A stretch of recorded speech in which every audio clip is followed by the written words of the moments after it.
So it's very much about just doing a little bit of due diligence and research. And I mean, this is available freely on the web. So again, it's all about, I always try, especially with SMEs, because I understand the finances and I understand that I worked many years with SMEs, understand the budget constraints and how that all works, and how management is usually not buying into getting the best solutions and those things. And they always see security as a grudge purchase. But one of the tips that I usually give them is just ask them, how much is your intellectual property worth, or how much is your database is worth, and then take 1/10 of that value and put that into security. All right. That's usually a very good rule of thumb. Take 1/10 of that value and put it into, and some of these guys will say that there's actually no value you can put on my data because it's a 0 or a 1. If you find my data or my intellectual property, we're done.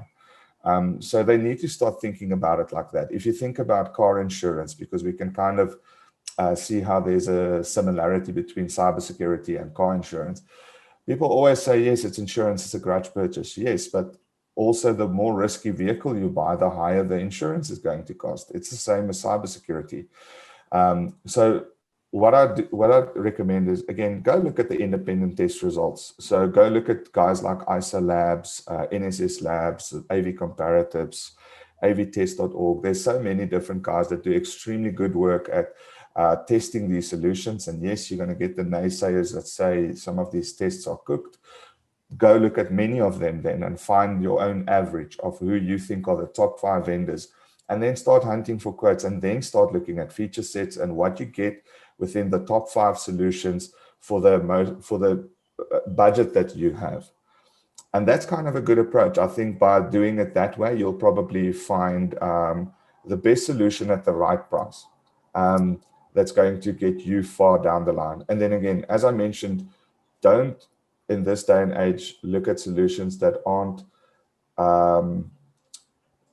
progressing as fast as the industry is pushing.